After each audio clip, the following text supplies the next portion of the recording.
If we did everything right to start these guys, and they've been grown properly since, for the last month or so, it feels like it should be harvest time.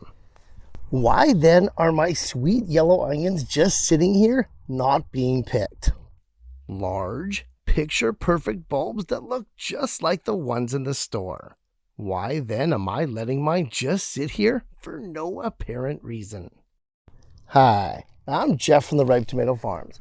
Welcome back to another episode of the Garden Quickie, the show where in 2 minutes or less, we don't do anything without a good reason. And today's episode is all about picking your onions. Specifically, why not to harvest them too early, even if they've stopped growing and they look perfectly ripe to pick. Time short as it always is, so let's dive in.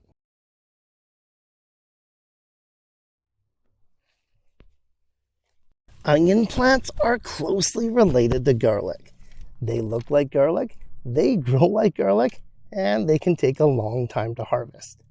Speaking of that harvest, the similarities don't end there, as we know that both garlic and onions are ready to pull out of the ground when the foliage starts to fail.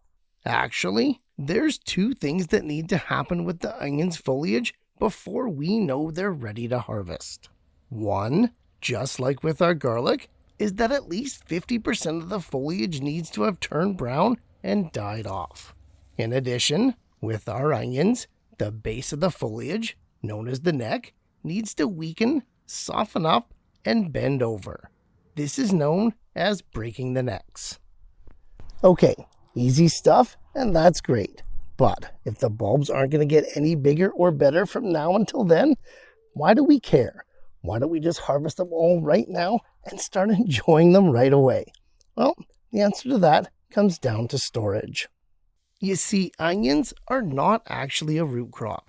Instead, the bulbs are actually a set or collection of modified leaves. It's these leaves that form the layers of the onion, and more importantly, the layers of papery coating that protect them. Only when at least 2 or 3 of these layers have dried and fortified the outer walls are the onions ready to pick for long-term storage. Might not seem like a lot or even a big deal, but it could be the difference between your onions storing for 2 weeks versus 6 months. Takes a bit more time, sure, but it's gonna be worth the wait. And in the meantime, you can check out some more episodes of the Garden Quickie.